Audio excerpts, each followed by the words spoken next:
Ok. Du coup, là, on peut passer pour sur la fatigue mentale.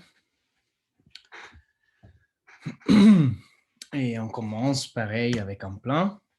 Donc, on va définir ce que c'est la fatigue mentale. On va faire le possible pour faire ça.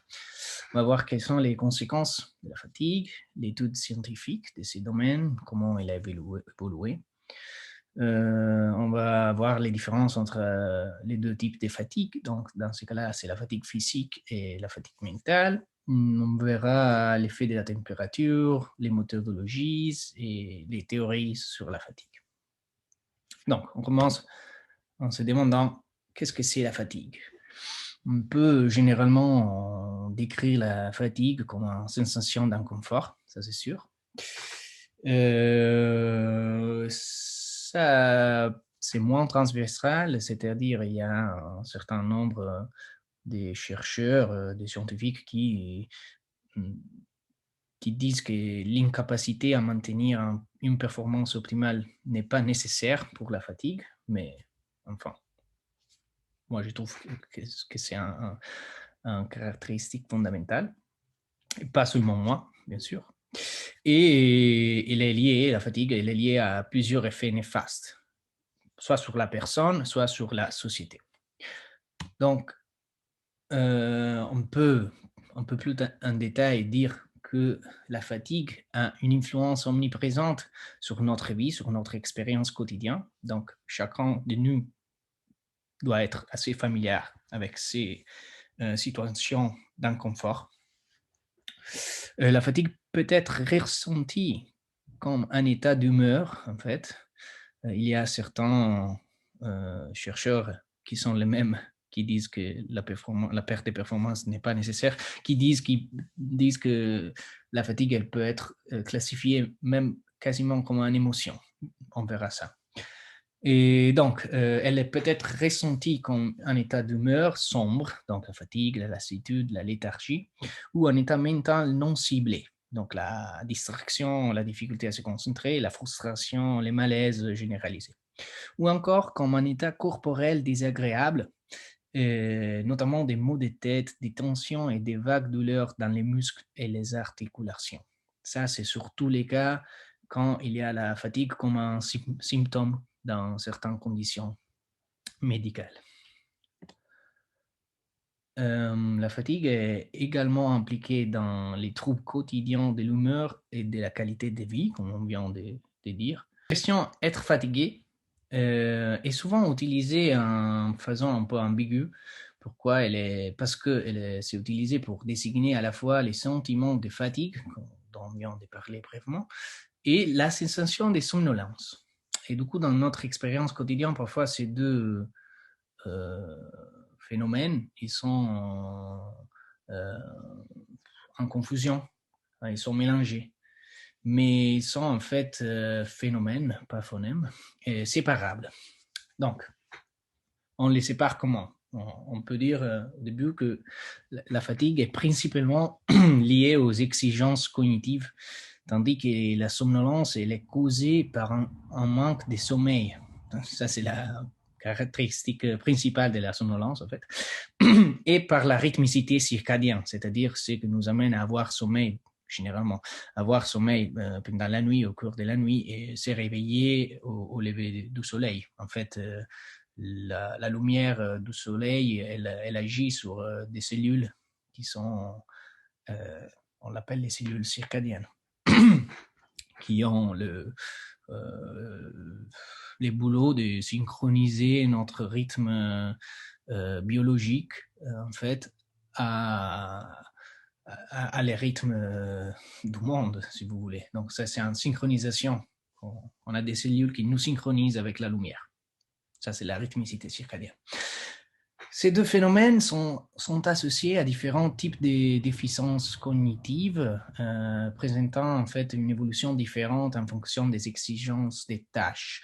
On n'ira pas dans les détails, mais il y a quelques expériences qui a démontré comment c'est possible en fait dissocier entre la perte des performances due à la fatigue et la perte des performances due à la somnolence. Alors que la somnolence a besoin de sommeil pour récupérer, une période de repos suffit pour atténuer les sentiments de fatigue. Oui, du coup, on voit comme aussi c'est la récupération de ces deux phénomènes. C'est possible de les séparer basé sur comment on se récupère des deux sensations. Et en fait, la fatigue, c'est pas seulement en période de repos, mais parfois, ça dépend, mais parfois il suffit de changer d'activité pour se récupérer de la fatigue. Là, on retrouve la motivation, parce que c'est évidemment très lié avec la fatigue. Pourquoi? Parce que la motivation, comme on a vu, c'est ce qui guide les comportements orientés vers un but, un objectif.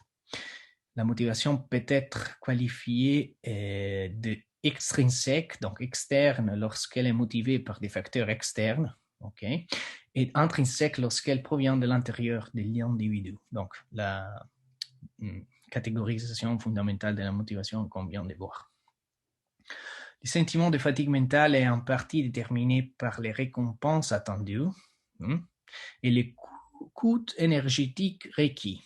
Donc, si on a dit que la motivation, c'est les comportements orientés vers un but, en récompense, si la fatigue est déterminée par les récompenses, on peut voir comment ces deux phénomènes sont très, très liés, en fait.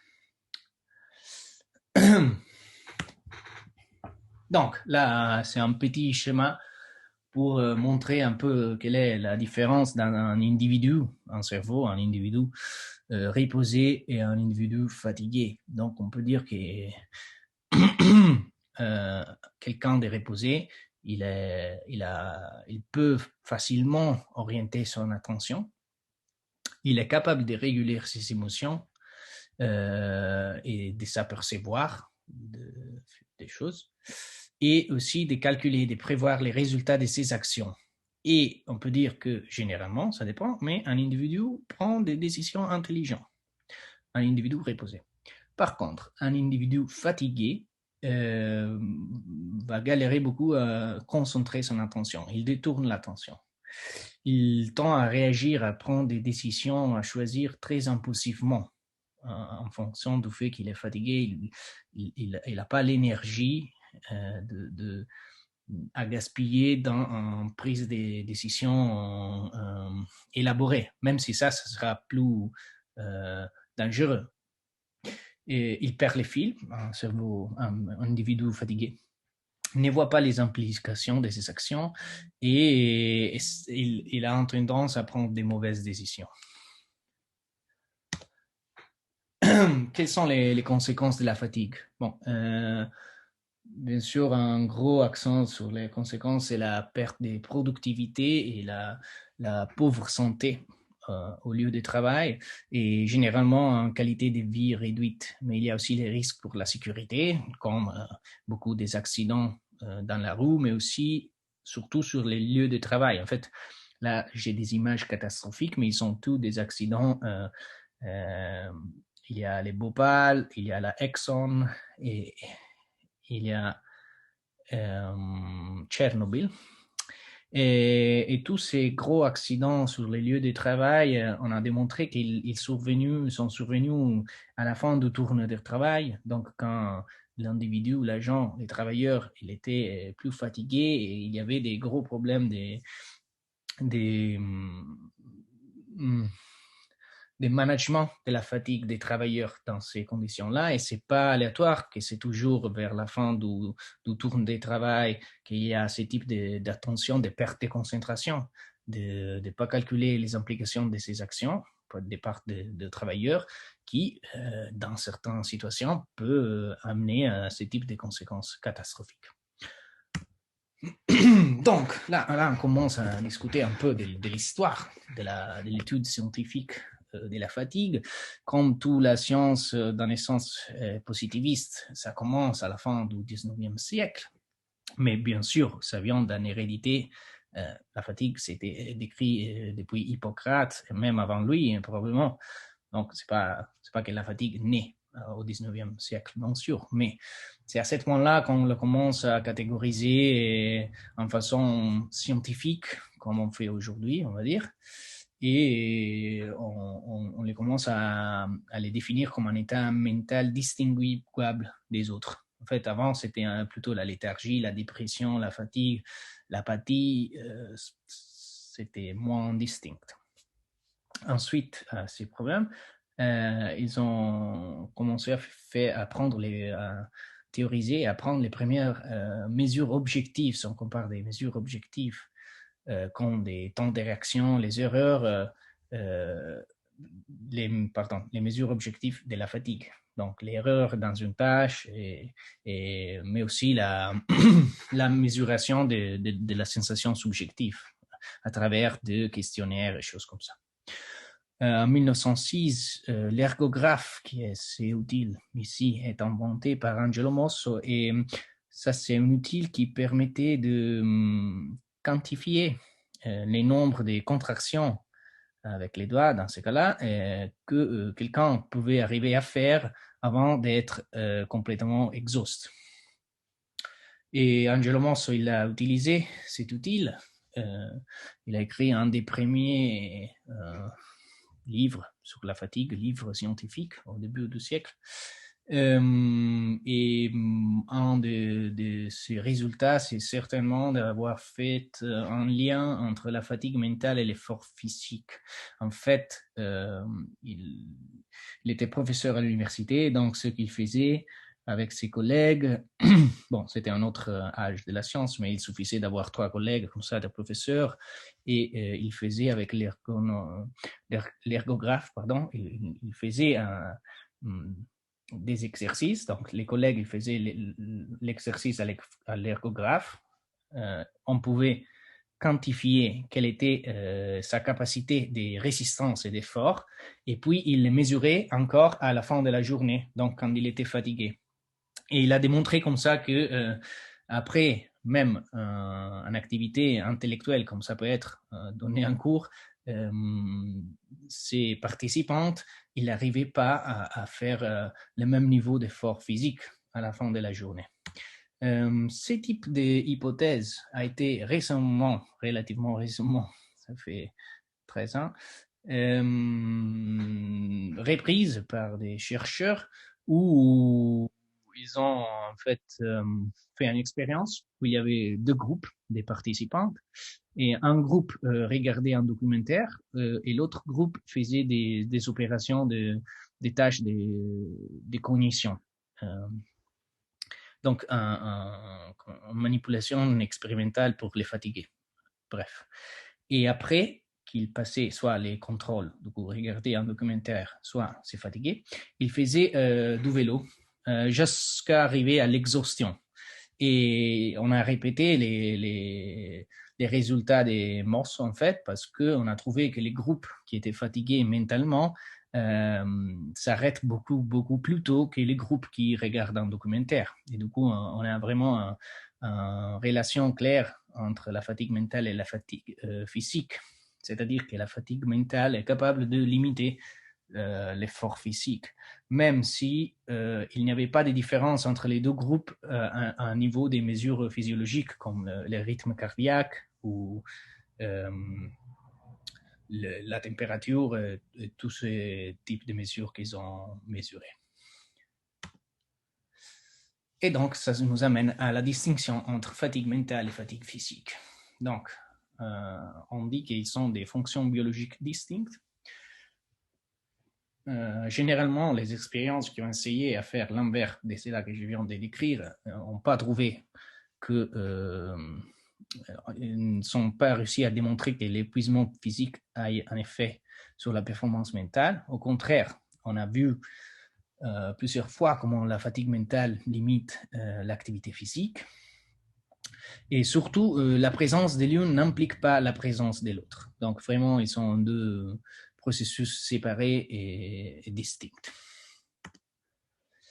Une autre chose intéressante que Mosso avait fait au début de la science sur la fatigue, c'était de mesurer la température corporelle. Donc, toujours dans son milieu, donc toujours avec ses collègues, il prenait la température avant qu'ils allaient faire un cours, comme ça, et ils prenaient la température après les cours. Et il avait démontré qu'il y avait un demi-degré, un degré en plus de température corporelle. Pas un gros effet, mais quand même, il avait compris qu'il pouvait avoir une relation avec la température. Et là, ça c'est intéressant parce que ça c'est une expérience qui démontre que l'interruption de l'activité physique survient à une température seuil. Donc dans ce graphe, on a la température sur l'axe Y, et sur l'axe X, on a les temps de performance dans tâches physiques, donc dans ce cas-là, dans temps de vélo.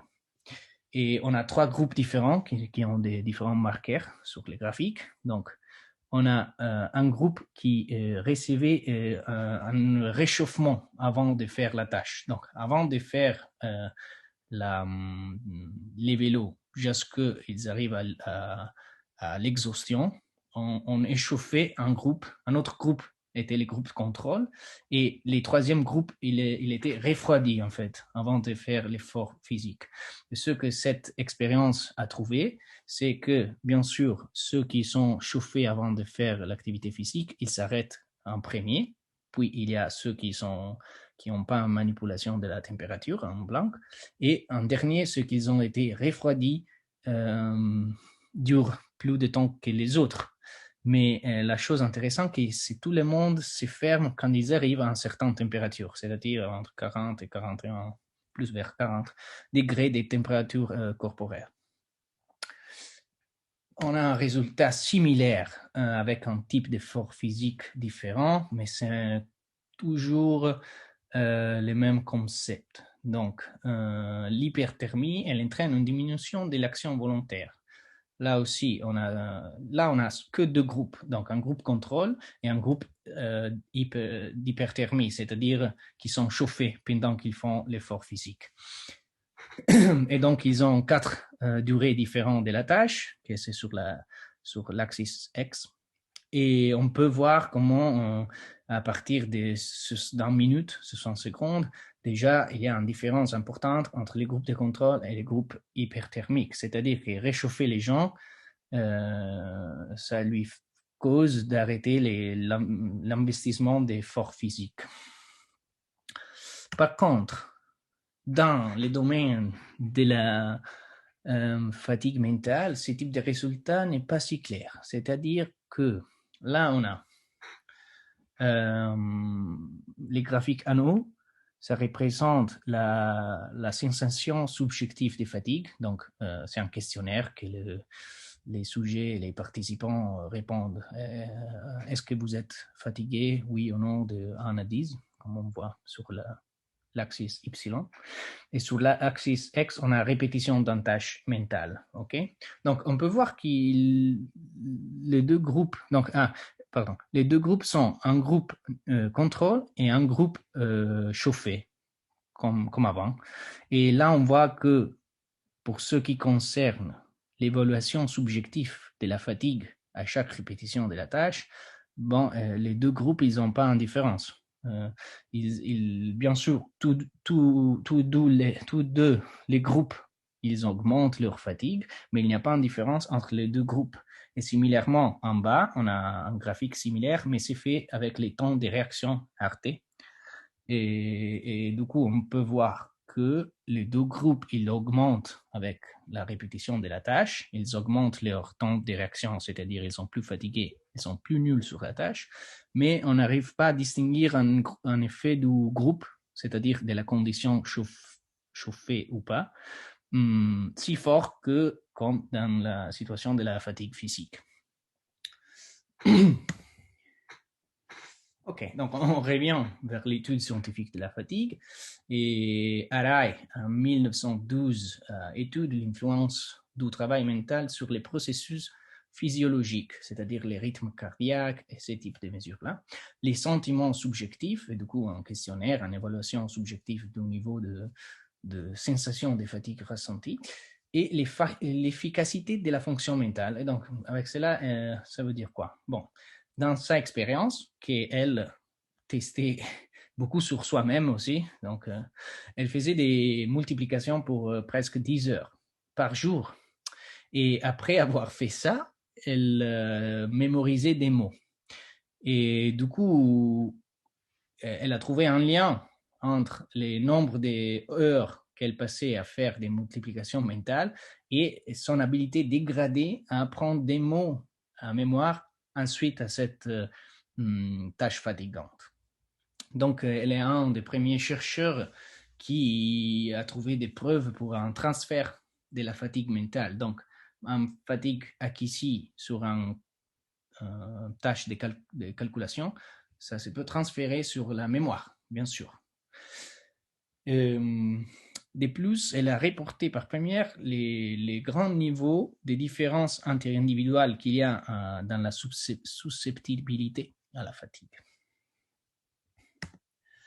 Mais ce type de résultats qu'elle a amené a apporté tous les milieux scientifiques de l'étude de la fatigue à s'obséder en fait un peu avec la modélisation des courbes de travail typiques des différentes performances mentales. Du coup, là, on a un graphique qui montre un grand nombre d'expériences différentes, en fait, sous beaucoup de tâches différentes. Chaque couleur, c'est une tâche mentale différente, comme l'addition, la lecture, l'écriture, apprendre des chiffres, bref, de très différentes tâches. Et une grosse partie de l'étude scientifique de la fatigue pendant des années s'est concentré sur ce type de modélisation. Du coup, trouver, si vous voulez, les points de rupture pour chaque activité mentale. Donc, trouver les points de rupture. Après combien de temps on arrive à voir la performance qui se dégrade dans les différentes tâches. Ça, c'est un sommaire de ces expériences.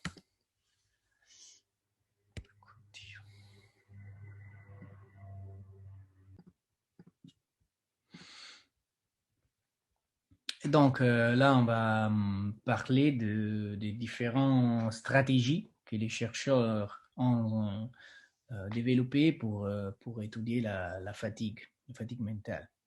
Et donc, on peut distinguer deux types de méthodes principaux qui sont soit les méthodes de travail en continu et soit les méthodes sondes. Donc, pour faire un exemple avec les échecs, la méthode de travail en continu serait de prendre des participants et avoir comme manipulation expérimentale de jouer à échecs pendant 3 heures et évaluer quelle est leur perte de performance pendant la tâche, pendant les jeux des échecs, et évaluer aussi peut-être leur évaluation subjective de la fatigue au début et à la fin de cette manipulation. Par contre, les méthodes sondes utiliseraient en combinaison avec une autre tâche fatigante. Donc, comme par exemple dans l'exemple des Arai tout à l'heure, ça serait avant de jouer à échecs, on demande à des participants de faire des calculs mentaux pour une certaine quantité de temps et puis de jouer aux échecs. Et là, ce qu'on essaie de trouver, c'est que la fatigue, c'est un transfert de fatigue en fait. C'est une fatigue qui vient du calcul mental qui se transfère au jeu des échecs. Donc, l'utilisation de ces deux méthodes, séparément ou ensemble, c'est souvent nécessaire parce qu'ils répondent à des questions différentes. Les premiers, la méthode du travail en continu, c'est approprié pour étudier la manière dont les phénomènes évoluent dans les temps. Et c'est généralement un peu plus propre car il y a toujours moins de facteurs, de variables à considérer parce qu'on utilise toujours une seule tâche et donc il n'y a pas un problème, il n'y a que les problèmes de cette tâche.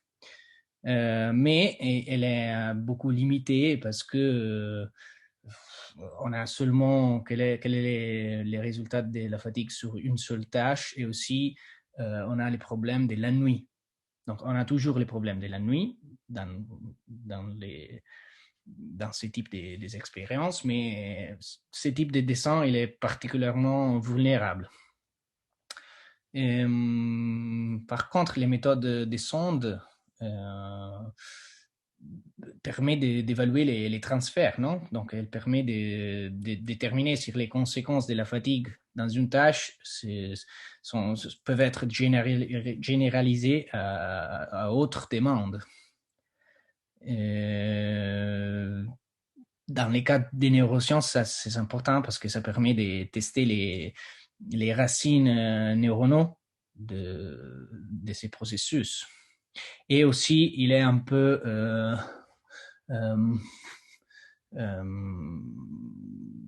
un peu moins susceptible à l'ennui, un peu moins, mais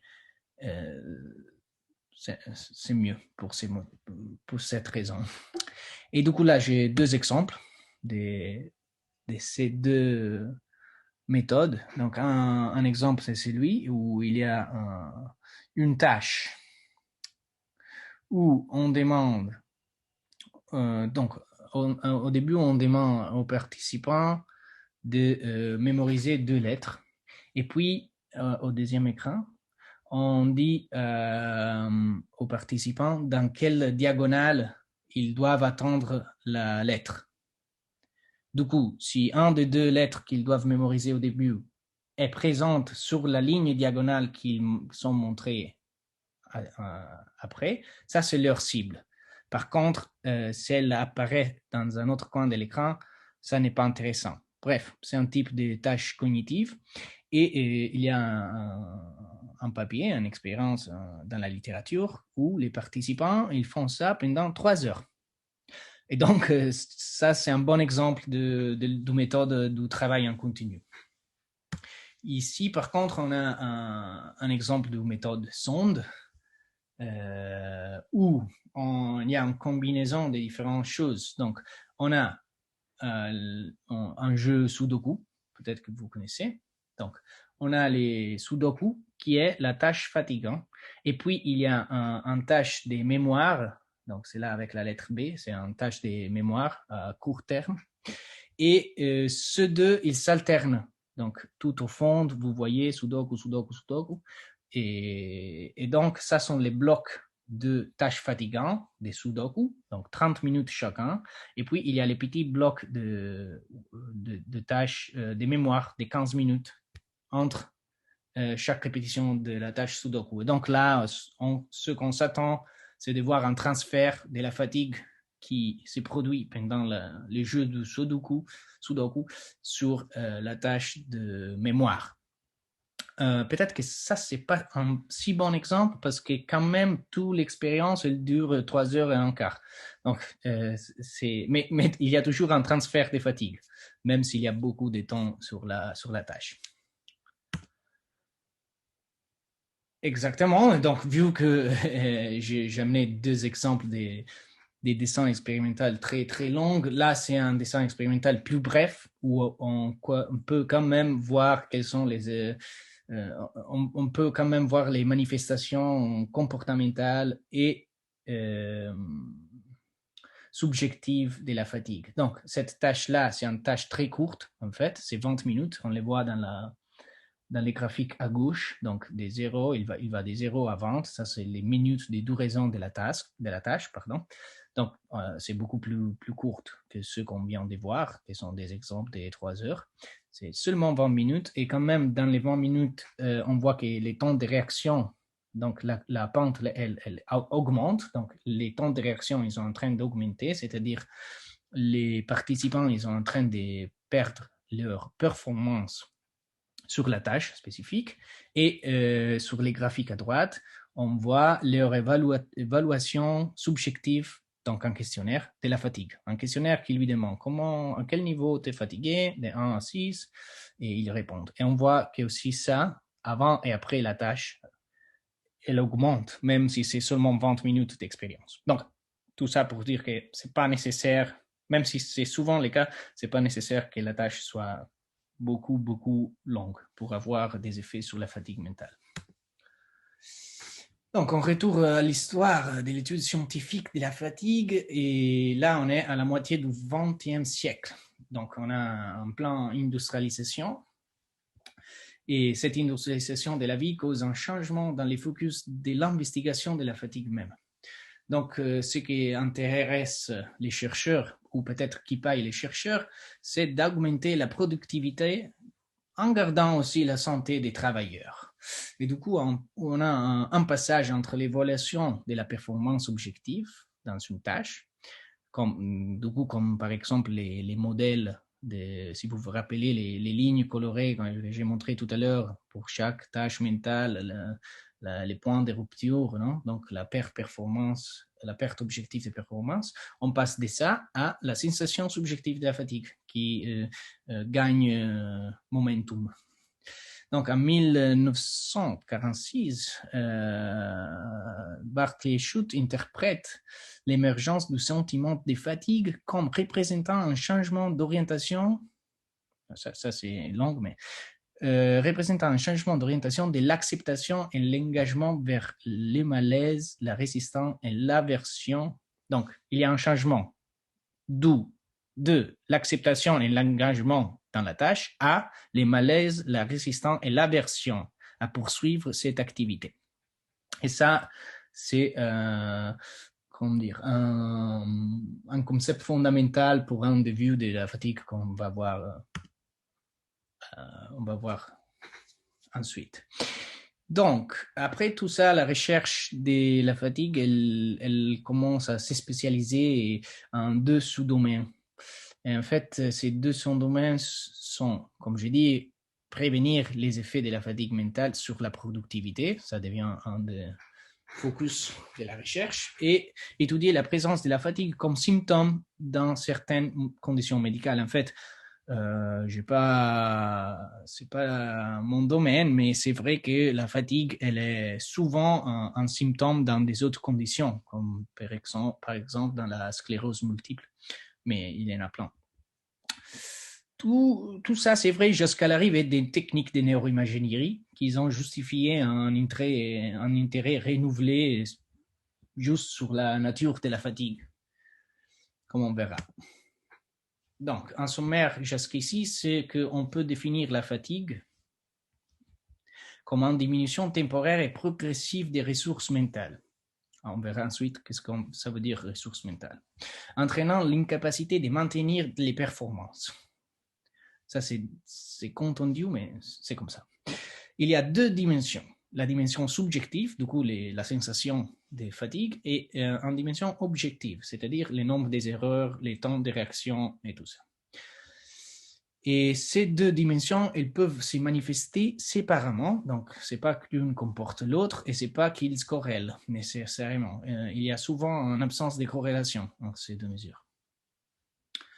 En fait, on peut conclure qu'il peut y avoir différents types de fatigue, ou du moins ces sentiments de fatigue peuvent avoir des origines différentes qui ne conduisent pas nécessairement au même résultat.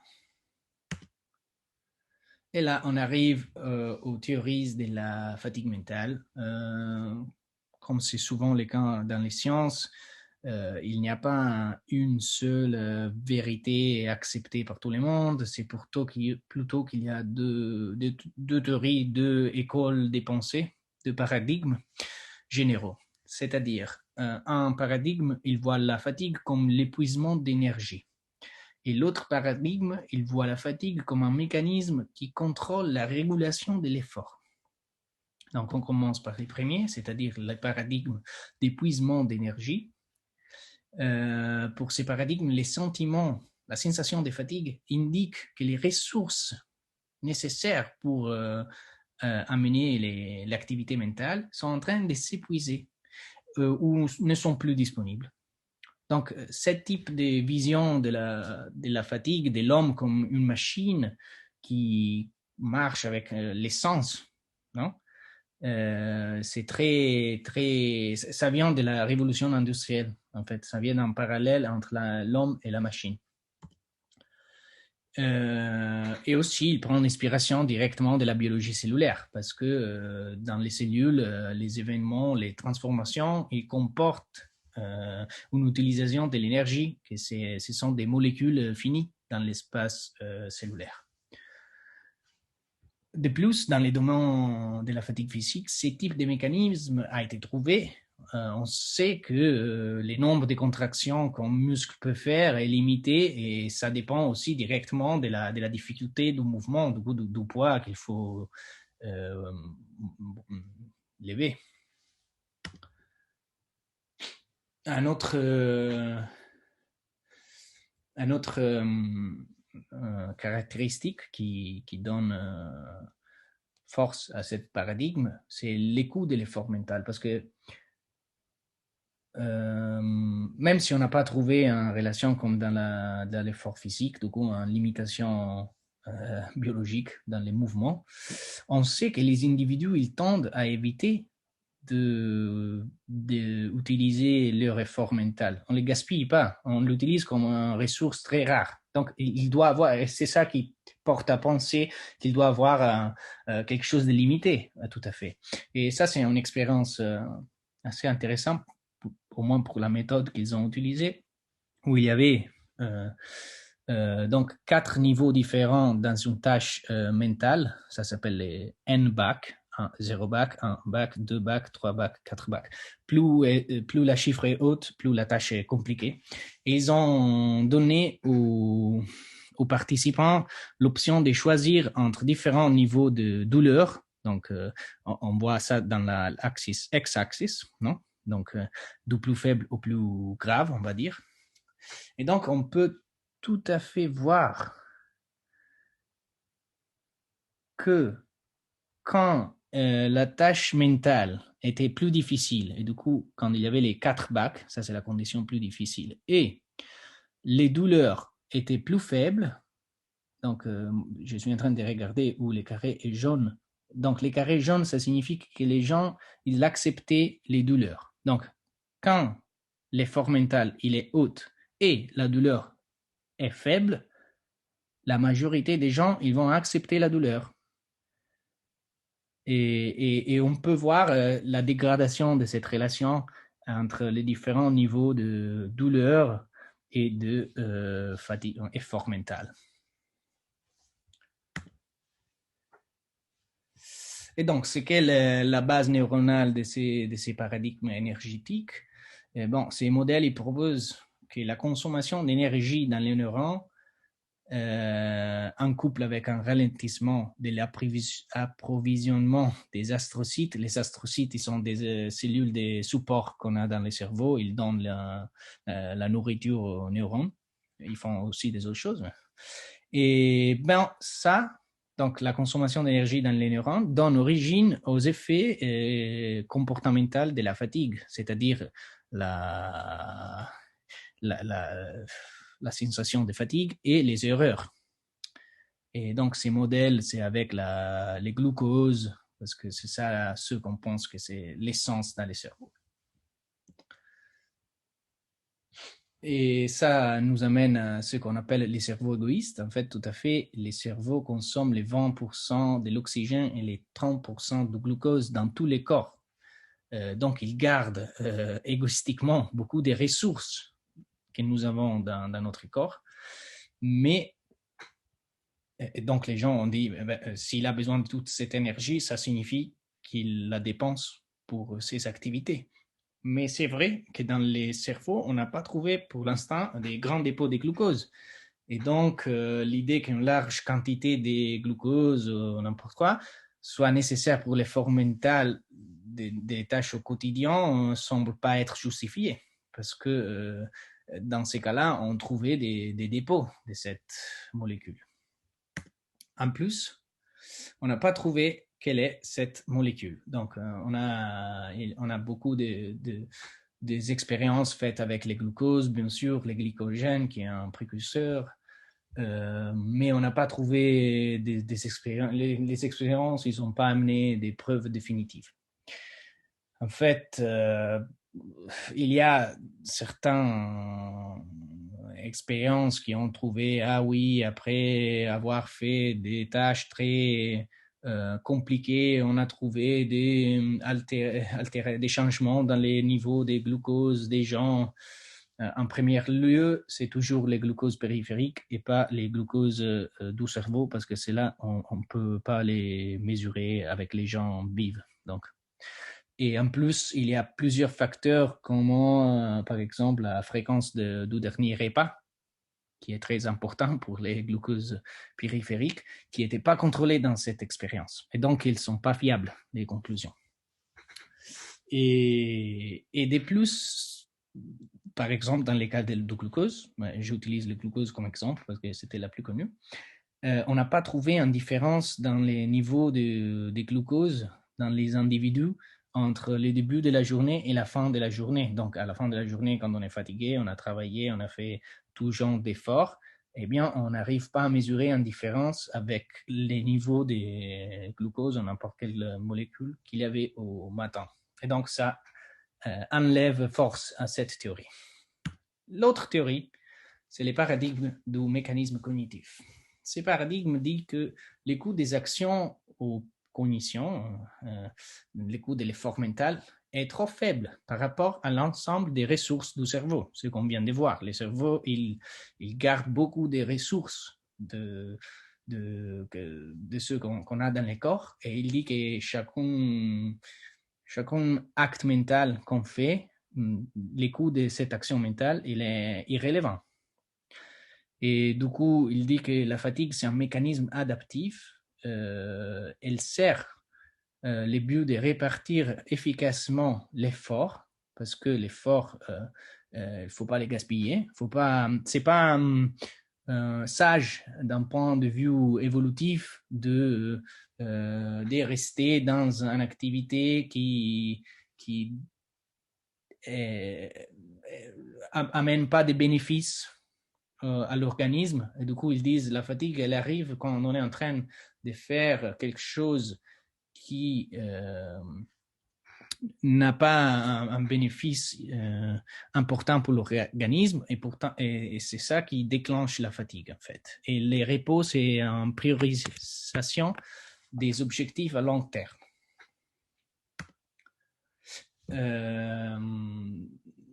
Donc la fatigue, plutôt qu'être un sous-produit indésirable du travail ou de l'épuisement de quelque énergie, on la considère comme une émotion en fait. Ils disent en fait il a toutes les caractéristiques d'une émotion, parce qu'elle a un effet sur l'humeur, elle est distincte, on peut la reconnaître, donc elle a certaines caractéristiques qui peuvent la rendre un peu comme une émotion. Et c'est une stratégie qui fixe des priorités. Oui. Donc, la fatigue, c'est un processus qui se développe dès le début de la tâche. Pas à un certain point de la tâche quand on utilisait toutes les ressources nécessaires à cette tâche. Non, ça se développe au début. Et en fait, elle représente la compétition entre les différentes activités dont un pourrait être impliqué.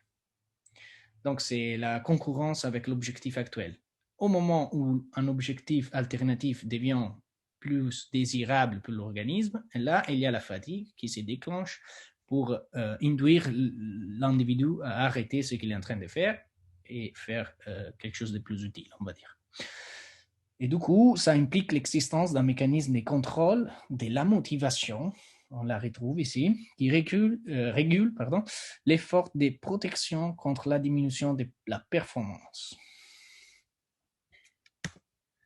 Là, il y a un exemple assez connu de ce type de paradigme, donc en théorie qui est dans cette là.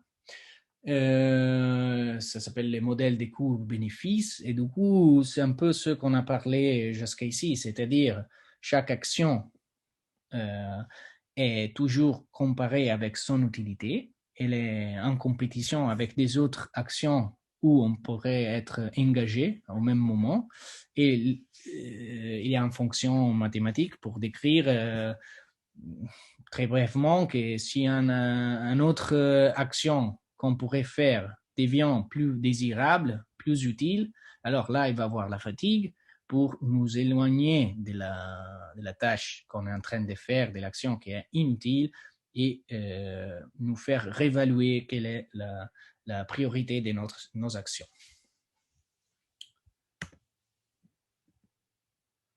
Donc, vu qu'on a parlé de la motivation, dans la neuroscience de ce paradigme, les candidats plus probables pour réguler ce type de mécanisme motivationnel, c'est quel?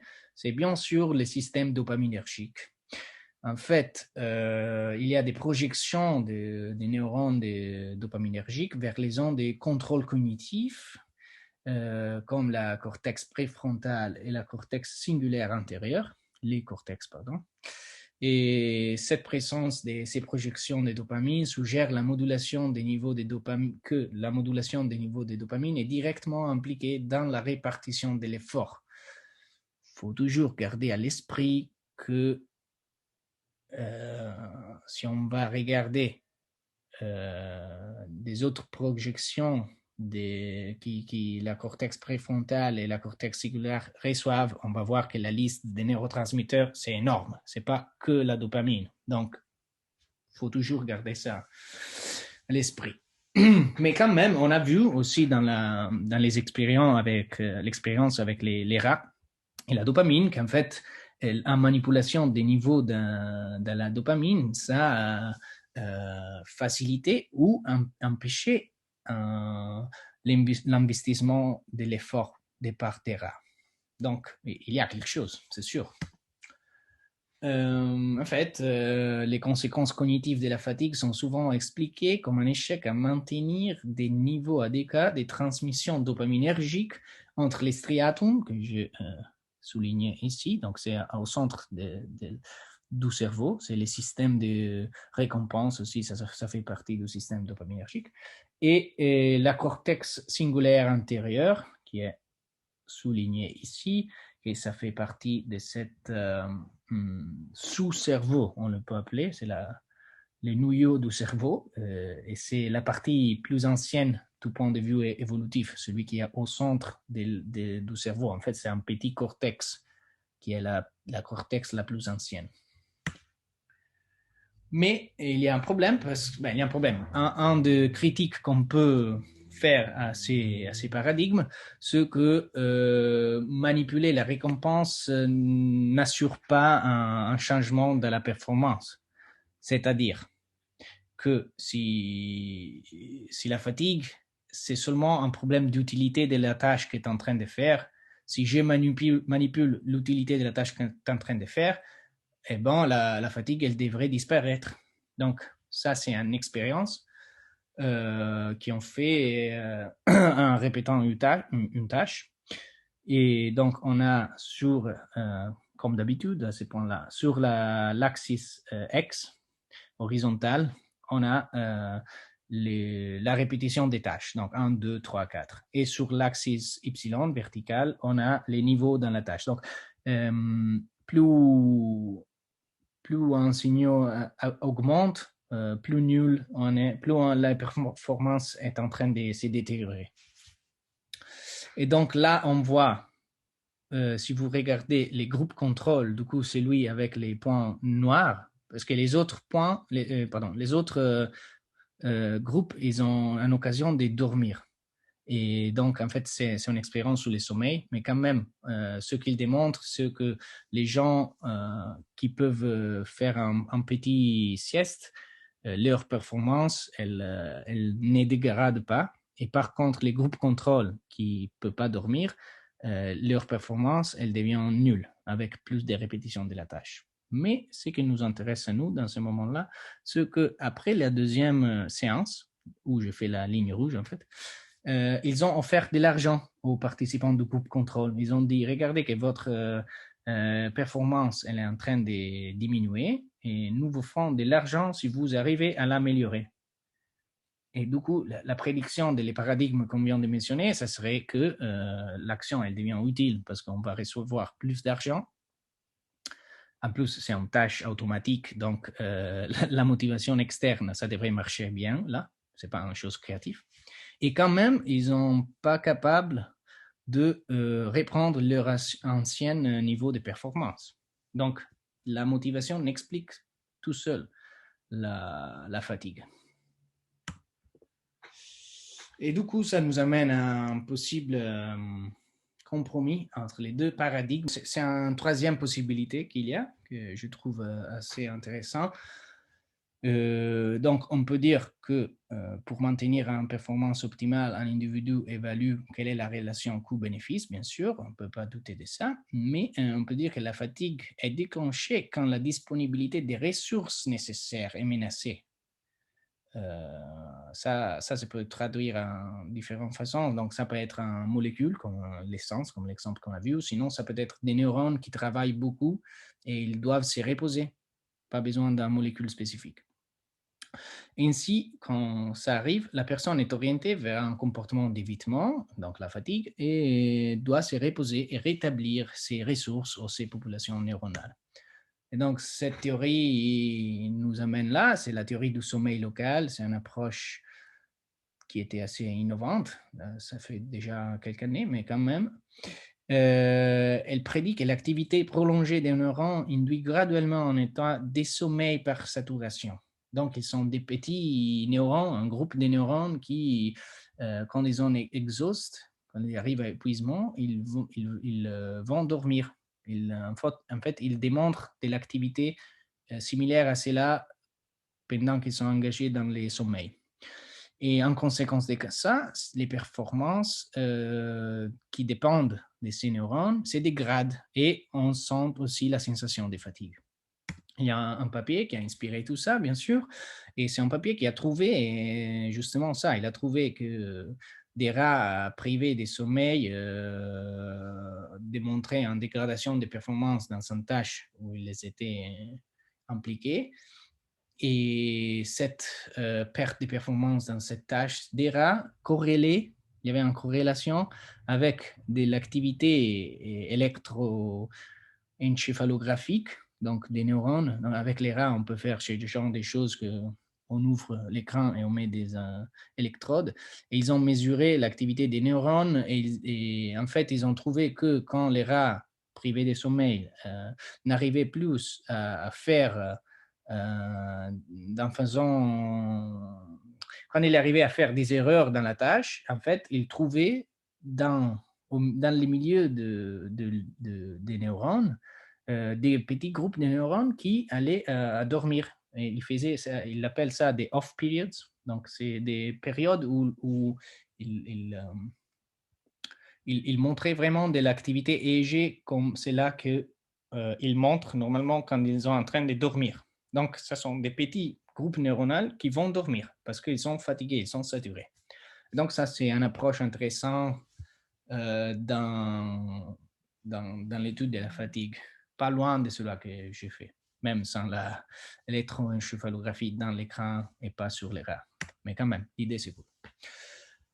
Donc, vite fait, on va discuter des différentes limitations qu'il peut avoir dans l'étude scientifique de la fatigue. Donc, il faut garder à l'esprit toujours l'entraînement. Donc, pour pouvoir évaluer correctement la fatigue, c'est nécessaire d'avoir une pratique préalable adéquate dans la tâche fatigante. Parce que sinon, quand quelqu'un apprend une nouvelle tâche, on va trouver toujours une amélioration au début. Donc, il faut entraîner les gens pour pouvoir mesurer leur fatigue. Et pour faire ça, il est bien sûr essentiel de garantir une période suffisante de pratique et des effets liés à cet apprentissage avant d'étudier la fatigue sur la tâche. Idéalement, les participants, il a déjà atteint sa limite dans la tâche où on voudrait les fatiguer. Puis, il y a l'heure du jour. Donc, on a mentionné les rythmes circadiens tout à l'heure. En fait, on a trouvé que les déclenchements de la fatigue dépendent fortement du moment de la journée. Du coup, si on fait une expérience, on ne peut pas comparer des gens qui font une tâche les soirs et des autres gens qui le font les matins. Tu es sûr d'avoir des problèmes de bias. Et et en fait, utiliser ce que ça dit, c'est que dans un grand nombre de tâches cognitives, on a trouvé qu'il y a des pics, il y a on a trouvé que tout à fait, l'heure du jour, quand on fait une certaine tâche, ça peut affecter très importantement la performance de cette tâche. Et du coup, si on est en train de mesurer la performance, on va avoir des problèmes. Et une autre chose, comme on a dit tout à l'heure, c'est contrôler, par exemple, après les repas. Il y a non, bref, il y a différents temps dans la journée qui peuvent ruiner une étude sur la fatigue si on contrôle pas pour ces types. Et comme on a mentionné, il y a des grandes différences interindividuelles. Du coup, chacun utilise des différentes stratégies, chacun de nous, chacun individu utilise des différentes stratégies quand il est en train de faire quelques tâches. Et ça, bien sûr, il peut influencer les effets de la fatigue. Et souvent, on regarde au niveau moyen des performances. Du coup, on risque de perdre, de perdre quelle est la vraie caractérisation du phénomène. Ça aussi, c'est intéressant, c'est les niveaux d'éducation supérieurs. Donc, les niveaux d'éducation, l'année des études où on arrive peut directement influencer pas seulement comment le cerveau fait face aux exigences des tâches, mais c'est démontré que cette variable, donc les niveaux d'éducation, retarde l'apparition des maladies comme l'Alzheimer et modère les effets du vieillissement. Et du coup, aussi, euh, ce sont des facteurs à garder en compte. Je ne sais pas si vous allez jamais faire de la recherche sur la fatigue, mais je pensais quand même que ça donne une image complète du phénomène et de ce qu'on a parlé jusqu'ici. Les feedbacks, ça c'est important aussi pour la motivation. Du coup, c'est toujours, ça va déterminer la persistance des gens dans n'importe quelle tâche, lui donner un feedback. Et c'est aussi les types de feedback, et c'est important dans ces points de vue, ça c'est intéressant parce qu'on a trouvé que, par exemple, si on donne aux participants un type de feedback négatif, on va dire, donc seulement sur leur échec, quand ils font une erreur, eh bien, à la fin de l'expérience, de la manipulation, ils vont reporter des niveaux de fatigue majeurs. Tandis que si on lui donne un feedback positif, c'est-à-dire, ah, tu es en train de bien faire, tu as fait bien 7 sur 10, au lieu de dire tu as fait mal 3 sur 10, ça va avoir l'effet inverse. Donc, ça va mitiguer la fatigue. Il y a aussi les drogues qu'il faut garder à l'esprit, mais pas. Donc, quand on parle des drogues, des substances qui peuvent retarder les déclenchements de la fatigue, la plus populaire, c'est la caféine. Donc, il ne faut pas arriver à des exemples extrêmes, mais en fait, la caféine, tout le monde la consomme. Donc, ça, c'est quelque chose aussi à garder à l'esprit. Et c'est sûr que l'absorption de caféine est liée à une amélioration des fonctions cognitives et à une vigilance accrue. Et il y a aussi des autres molécules, des autres substances qui ont des effets similaires. Un autre qui est très, très diffuse, c'est la nicotine, par exemple, parce que c'est démontré que les fumeurs réguliers, par rapport aux non-fumeurs, présentent un retard plus important de l'apparition de la fatigue. Mais c'est pas pour vous dire de fumer, hein, bien sûr. Et ça sera tout. Donc, si vous avez des questions, n'hésitez pas et merci pour l'écoute.